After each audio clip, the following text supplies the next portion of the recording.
slides now, which is excellent and helpful.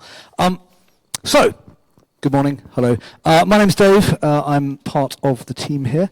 And this morning we are looking at the story of Bartimaeus. And the story of Bartimaeus is a story of encounters. In fairly rapid succession there, we get hostility, we get helpfulness, we get Jesus. It's quite a ride to go on. And that's what we're going to be looking at this morning. So the most important of the encounters is the last one, the one with Jesus. See, it comes at the end of the story, but it is the focal point. And this is the encounter that includes that really interesting question, what do you want me to do for you? And I love this question because superficially, it's the most ridiculous question you could possibly ask. This is Jesus. He is the Son of God. He is a worker of miracles. He meets a blind man and says, what do you want? And you think, come on, you know the answer to this question. But, and this is the bit that I like about it, at the same time, it's Jesus treating Bartimaeus like anybody else. He doesn't encounter Bartimaeus and go, oh, you're a blind person. That defines you. That's the thing that you want help with. He says, hello, how can I help you? He refuses to see Bartimaeus as anything other than a person.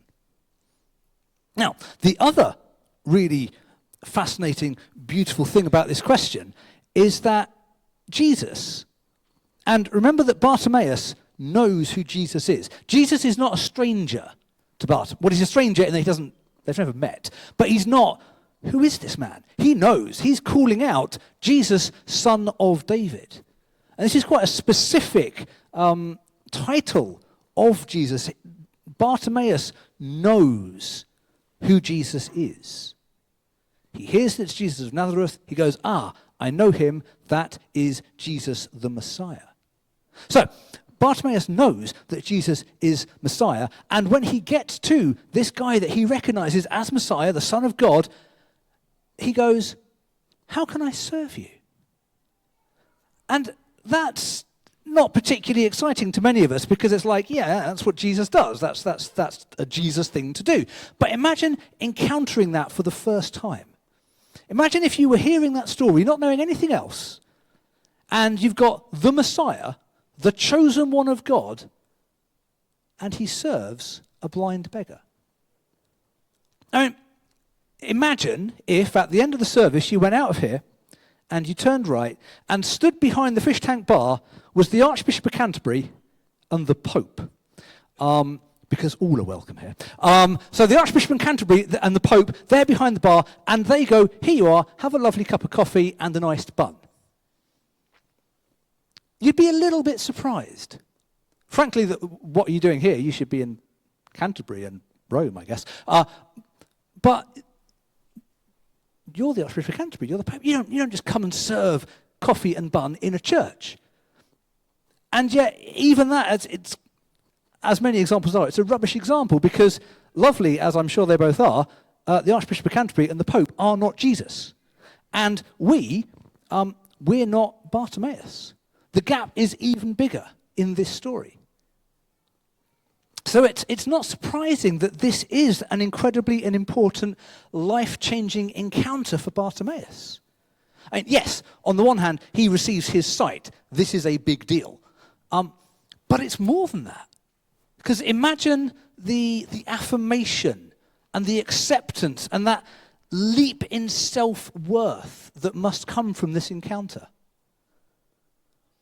See, it's interesting that Bartimaeus' response to that question, what can I do to help you, is I want to see.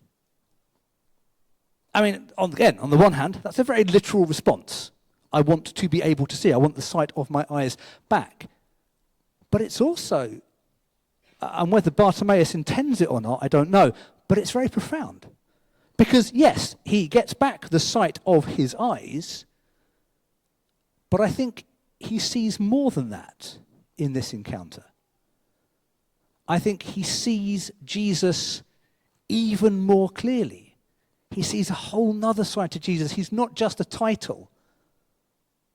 He is God incarnate, God amongst us, healing, treating everybody equally. And at the same time as that, I think potentially he also sees himself as Jesus sees him. One who is worth saving, one who is worth restoring. So no wonder he chooses at the end of the story to follow Jesus. But let's step back slightly to the beginning of the story, to the most important encounter that Bartimaeus has that day, which is his encounter with the crowd. So again, we don't know how he knows, but we know that he knows that Jesus is the Son of David, he is the Messiah.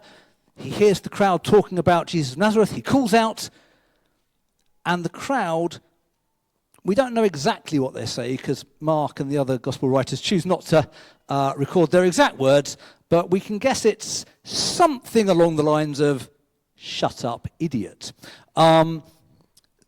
The word rebuke is used. It's not a gentle, "Shh, be quiet." They rebuke him. They tell him off for making this noise.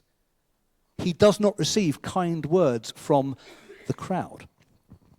And crowds are funny like that. By funny, I mean not good.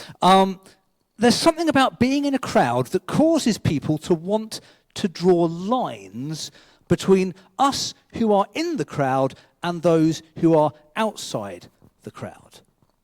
You often see it with fandoms. Groups of fans can do this a lot. If you go to someone and say, "Hello, I'm a Manchester United fan," and they go, "Oh, are you? What was the starting 11 of the 1968 European Cup final winning side?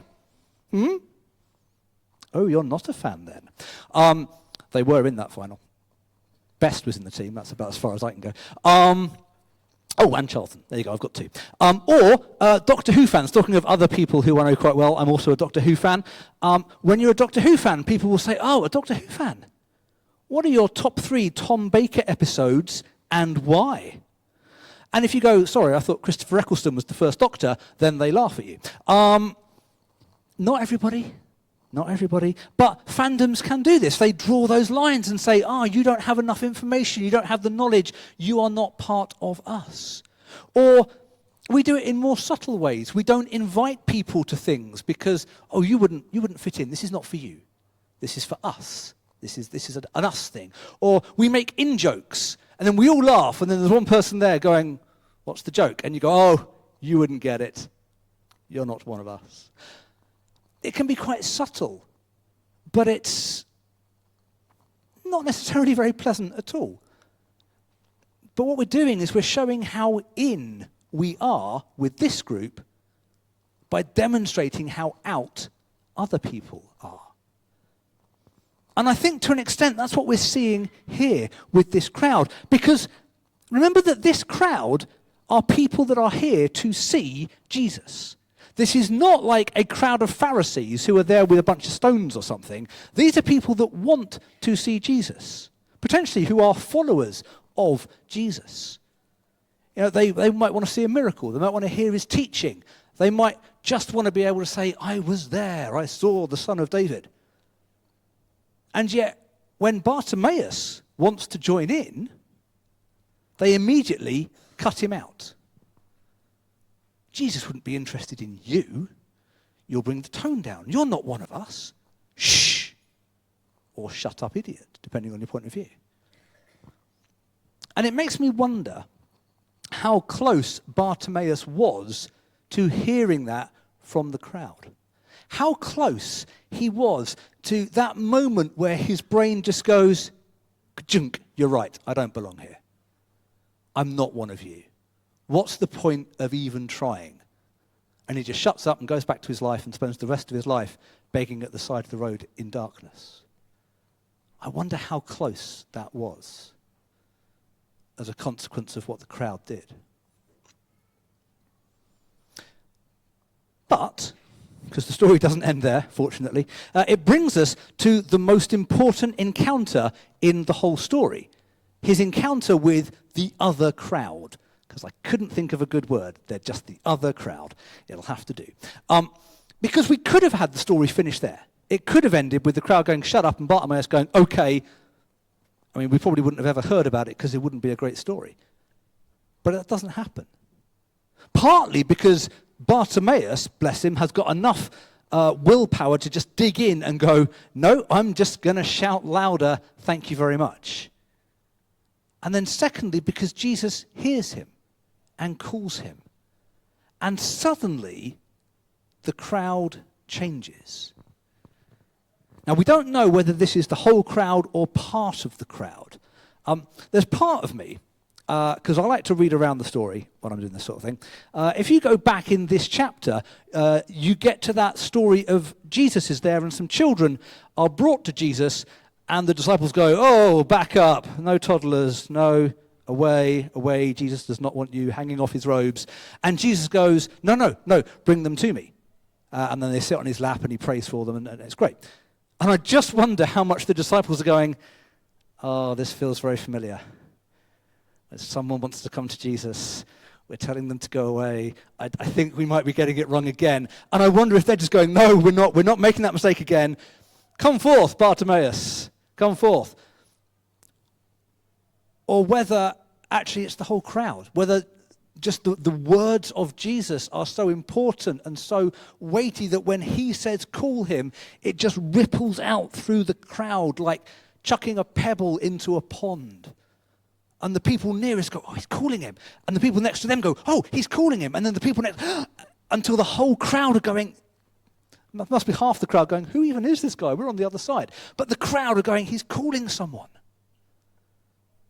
And you see this transformation. Suddenly the crowd are saying, cheer up, on your feet, he's calling you. And you can imagine, hands and guiding and patting on the back and, oh, this must be a special guy. Jesus wants to hang out with him. And Bartimaeus comes to Jesus. Those are his three encounters. The crowd, the other crowd, and Jesus. Now, if you're relatively sharp-eared, and if you've been listening to what I've been saying, as some of you may have been, you might have noticed that I referred to all three encounters as the most important. Pat on the back if you picked that up. And it's a deliberate thing. It wasn't me just making a mistake, which it could easily have been. And the reason being is that, well, if Bartimaeus doesn't encounter Jesus, then we don't have a story. No sight is restored, no follower is made, no life is transformed. To meet and to follow Jesus is the most important thing. But, in another sense, that first encounter with the crowd is also the most important thing. Because if the crowd had just pushed at Bartimaeus a little bit harder, or they'd cowed him into silence, or they drowned him out, then he never meets Jesus. And then in a third sense, the most important encounter is with the other crowd. Because without them, without the ones who hear Jesus call and bring Bartimaeus to Jesus, we still have no story. All three of those encounters matter. All three of them are the most important. Because without them, or had they gone differently, Bartimaeus doesn't meet Jesus. So I want to ask you a question. Where do you see yourself in the story? Where are you in this story? One possibility is that you are Bartimaeus. You know that Jesus is there. You know who Jesus is.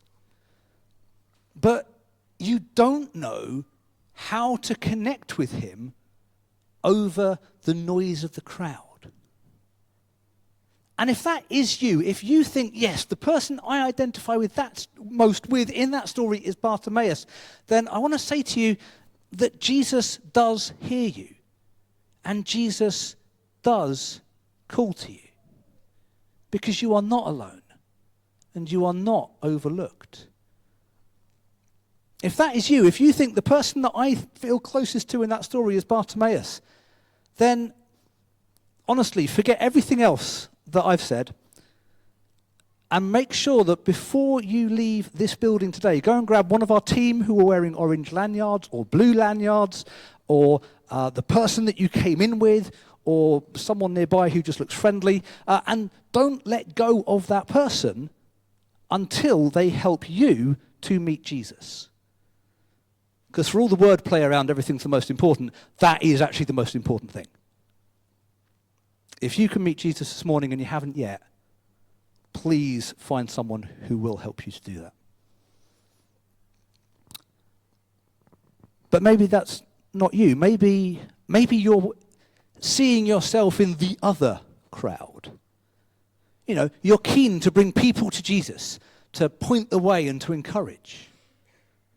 And if that's you, brilliant. Don't stop doing that. That's a really good thing to be doing. Keep inviting, keep encouraging, keep praying. There are still so many people on the outside of the crowd. And somebody needs to be the one helping them through. And if that's you, awesome. You should keep going. Maybe the person that you identify with most in the story is Jesus. That's okay. There's a little bit of, yes, I am Jesus. Because it is a very high bar to set. But let me borrow that question that Jesus was saying and kind of flip it over. Jesus says, how can I serve you? But what if we asked, how can we serve them? We can't be actually Jesus. We can't be the incarnate Son of God who walked on the earth 2,000 years ago. But we can, and we are called to be, full of his Spirit and his light. Which is essentially a poetic way of saying we get to do stuff on his behalf. Would Jesus serve this person? Yes. Are you serving them? Yes? Well, then you're being Jesus. And, you know, if that includes restoring people's sight, awesome, well done. Keep doing that. But equally well done and equally awesome if it just means that the people that you are serving see themselves differently. See themselves as Jesus sees them. See themselves as loved and accepted for who they are right now. Just as much as for who they might become as they grow and live in Jesus. And then maybe, just maybe, you identify yourself with the first crowd. So actually, that's where I see myself in this story. And you might think that's harsh, but stick with me. The crowd were not against Jesus. In fact, this is a crowd that was so busy trying to follow Jesus, to hear Jesus, to get close to Jesus, that they just forgot that everybody else is welcome too. And they made this snap decision that somebody, Bartimaeus in this case, didn't fit in because of who they were. And if I'm being really honest, I think all of us have been in that crowd at some point. All of us have at some point thought other people do not belong, do not fit in, and maybe do not fit in here because of their behavior, or their language, or their culture, or their political views, or their life choices. We think, oh, they wouldn't be interested in a service. They wouldn't be interested in this event. It's not really for people like them. It's for people like us. Except people like us are just people like them who've been fortunate enough to meet Jesus. It's really the only difference. And one of the things that we are not called to be is Jesus' gatekeepers. Jesus does not need us to protect him. He doesn't need us to restrict access to the special few. Instead, the story reminds us of two things that we're called to do: to make the way to Jesus and to serve as Jesus did. Now, as it happens, we're kind of running towards that time of year where there's lots going on, and that means there's ample opportunities to do both of those things. I am not pitching for you to join any particular team at this point. Don't worry about that. But I am saying that there are about to be a lot of opportunities to get involved in making the way and serving others. See, there are many, many ways to help people to find Jesus. And one of those is to invite them to join in with what we're doing. And it might be that you hate the idea of inviting people, that just, oh no, last thing I want to do. Maybe it's because you don't know how to do it. If you don't know how to invite people, find someone that's good at inviting people and watch what they do and nick it and then do it. Because if it works, it works. Or it might be that it just, you could do it, but it terrifies you. Going up to speak to a stranger or even a friend of yours and saying, I go to church, is a terrifying thought. It's less scary the second time, and even less scary the third time. So do it, because it gets better. And if you're actually one of those people that is very good at inviting and you've got no one left to invite because you've invited them all, awesome, then come and serve. Because you're bringing a lot of people and we're going to need more coffee. And there are many ways that you can serve. There are many ways that you can draw people in. Inviting is one of them. There are many others. And there are many ways to serve. Because we always jump to, I could join a rota. I could volunteer at church.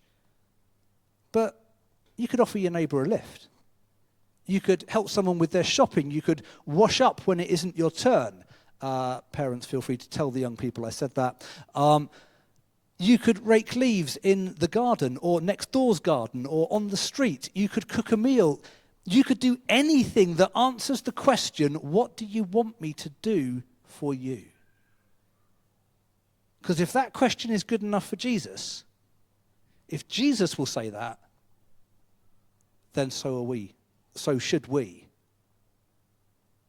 What do you want me to do for you? And then we serve, as Jesus did. Because in the end, this is all about Jesus. As we remember that we too were once blind to the truth, then we can see his mercy and compassion with fresh eyes.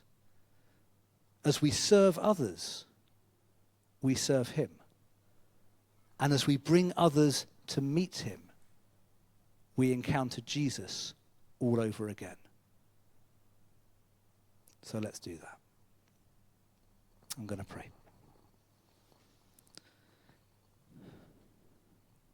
Lord, I thank you that there is no one that you would turn away.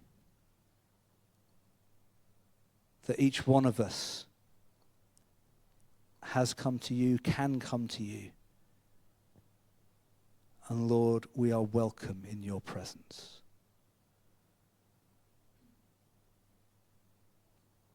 Lord, help us to hear that question of yours. What can I do to help you? And Lord, help us to keep it on our lips, so that as we encounter the world around us and the people who don't yet know you. We will be quick to welcome, quick to invite, quick to serve. That we will live as you and demonstrate you and point the way to you in all that we do. Lord, help us to focus on you in all things, so that through us the world might see you and come to you and find you for themselves. Amen.